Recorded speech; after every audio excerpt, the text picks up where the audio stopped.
Senza conoscenza, senza studio, senza storia, l'uomo non ha rispetto dei fatti, non ha memoria e davvero può andare in direzioni sbagliate, deragliare e diventare pericoloso per altri uomini.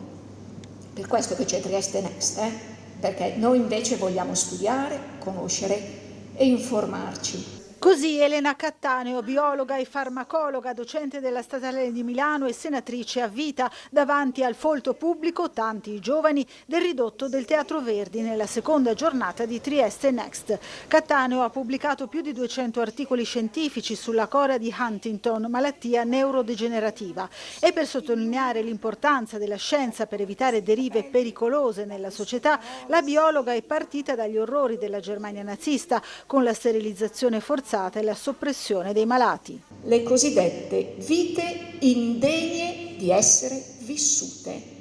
Finite a decine di migliaia questi malati nelle camere a gas insieme a milioni di ebrei. Ecco, quando penso a queste cose capisco perché studiamo. Nel raccontare l'avventura della ricerca di Nancy Wexler sul morbo a partire dagli anni 70, Elena Cattaneo ha posto l'accento sui tempi lunghi degli studi, confessando di amare il percorso più ancora del traguardo scientifico. Amo molto di più i percorsi. Mi piace capire che cosa ci hanno visto che altri non hanno visto, perché il traguardo in genere è semplicemente un passaggio per un nuovo inizio, ma il percorso è stupendo.